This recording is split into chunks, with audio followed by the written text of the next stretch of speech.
I've got some bullish news for XRP fans. What about the juicy news drop from the CFTC? It has something to do with crypto and them. I'll tell you about it. We got to talk Michael Saylor and strategy and who he's pimping BTC to. Because if he gets it right, BTC is going to explode. In fact, 2 to 4x potential. We'll talk that.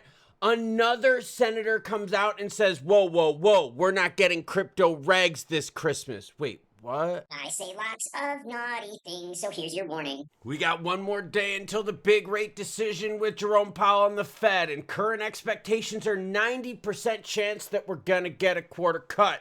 The market could definitely use that and another cut in January, but we'll probably only get one. Now we're gonna do your comments as is customary, because at the beginning of the videos, I share what's hot, spicy, naughty, and relevant from you. Nil0935 says 40 billion based on current price, the total number of XRP or hopium value. Well, Nil, if you would have watched the videos, you would have learned that Ripple's valuation as a company is 40 billion right now because they just raised a 500 million fund.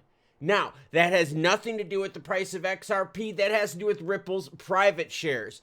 Nil, if you watch the videos, you wouldn't be asking the questions. John Christensen's hanging out with us. He says, Epic is handling the Link 2 Ripple shares. Again, if you are dealing with Link 2 and the whole Ripple saga with them issuing the fake shares, what a fucking mess. Let me know down below. He says, I have not heard anything from Epic, but I hope the 95% comment is solid and real. Klaus, this is my guy, except he should be a Cubs fan. Hey, you should be a Sox fan. Thanks, and wishing you and your family, including the dogs, Merry Christmas. Well, early Merry Christmas to y'all. No, I'm not going to do all the happy holidays, fucking playing it safe bullshit. Merry Christmas, Jesus on the cross, Happy Kwanzaa, Happy Hanukkah, Happy whatever the fuck you celebrate as long as it's something cool. You know what I celebrate? Mini. And I'm not really seeing so much mini up on the screen right now, am I? No, I'm not. Buying opportunities, it's a little higher than I would like right now. If we went down another 10%, I'd be fucking happy. Bitcoin, 90,186, ETH, 3107, XP at 205, Souls at 131, XLMs at 24.1, while BNB's under 9 at 883. HBAR fans got you covered at 13.4, but like I said, I've been buying the dip, and that's not dippy enough for this guy. Altcoin season, don't get me fucking started. It's BTC dominant season because essentially BTC is holding its value better than the rest of the crypto market. Volume right now, really shitty. $117 billion. I told you the market would be chilling the fuck out until Jerome Powell goes on the mic, which is 1 day, 4 hours, 27 minutes, and 42 seconds. Love it. Now, that being said, we had a mix of in and outflows yesterday with BTC and E splitting it out. But as you can see, since end of November, November 20th on, bigs have basically been doing nothing with their money. They've been putting it on the sideline. Does that mean they're getting ready for a major dip to buy? Well, strategies out there pimping BTC. This is bold. And I wish we had someone like this for Ripple. Someone who dressed a bit better, someone with a bit more class, and someone who doesn't do the stupid-ass AI art. But Saylor's pimping BTC, and he's met with every Middle East sovereign wealth fund to pitch BTC-backed credit. Yo, this is what Saylor said. I've been meeting with sovereign wealth funds, banks, fund managers, regulators, about 50 to 100 investors across every jurisdiction. Saylor said his message was simple. Bitcoin is digital capital or digital gold, and digital credit builds on it by stripping out volatility to generate yield, offering cash flow instead of waiting decades for capital to appreciate. And Saylor's point is resonating very strongly with these bigs because of inflation and devaluation of currency. Saylor said this, there's a strategy that exists to convert capital into credit, describing instruments that could deliver returns well above government bonds or bank deposits. Essentially telling people out there, yo, if you're going to be putting a shit ton of money into something that's, you know, government bonds, maybe treasuries, stuff like that, why not put it in BTC and earn more? He argued that investors that are uncomfortable with BTC's price swings could still achieve 2 to 4x yield of traditional credit markets. And this all comes down to where are you getting the best for your money? Right, think about that. When you and I go shopping, right, especially now, we're doing a little Christmas shopping. We want to find the best deals. Well, BTC, ETH, and crypto players out there want to find the best deals too. Where is the best place to park your crypto and earn? So strategy, Saylor, cringy as shit, is at least pimping BTC. I got to give him credit for that. His dude is just relentless. I'm cool with that. Now, I'm going to share with you something. This shows you how much spam there is in the crypto market. I'm on crypto Twitter right now. All right, total degen world. You want to know what it's like of the slums of the cryptoverse? So I went on and I searched crypto trending, and here's a post right here, December 8th from Gold. Crypto is actually easy. Buy when there is fear, sell when it is trending, get rich. Now you scroll up just a little bit here. Here's another post from a different person. Crypto is so easy. Buy when there is fear, sell when it is trending, repeat until you're rich.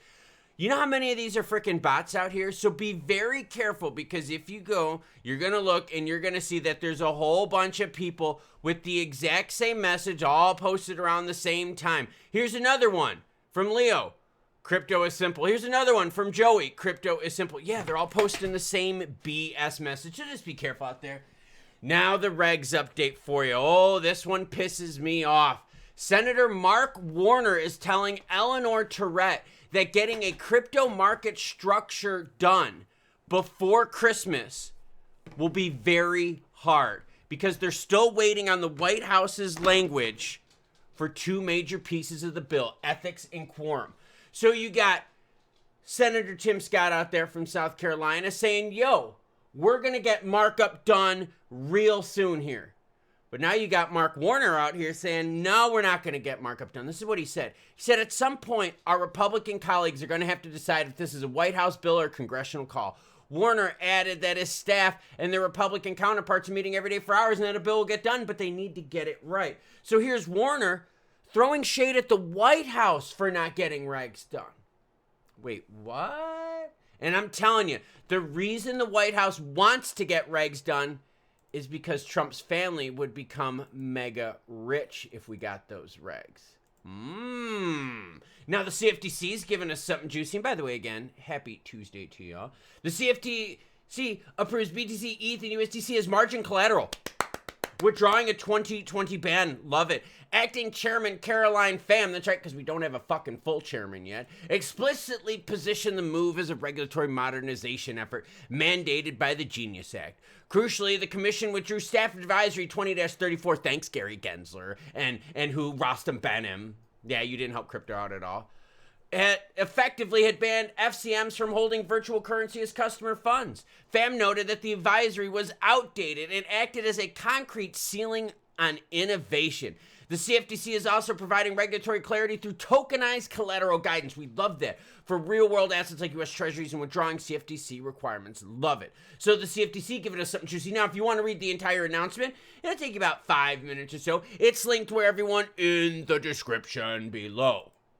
Now, XRP goes turbo. It's the fastest U.S. crypto ETF to hit $1 billion in assets under management since Ethereum. So it's not the fastest, it's the second fastest. A key catalyst is Vanguard's move to offer crypto ETFs and traditional retirement and brokerage accounts. Love it. Now, here's the thing though. Brad is like, hey, these people are today's off-chain crypto holders and they differ from early adopters. Yeah, but it kind of sucks for us because we want native token like XRP, HBAR, ETH, ETC for those people to buy it directly. But that 1 billion in assets under management that's being gobbled up by the XRP ETFs could have been 1 billion that could have gone directly towards XRP. So that part kind of sucks, doesn't it, for you and me? Because we like native token. And when these players are putting money into the ETF, that means they're not putting money into XRP. Now the volume for XRP is reflecting exactly just that, still low.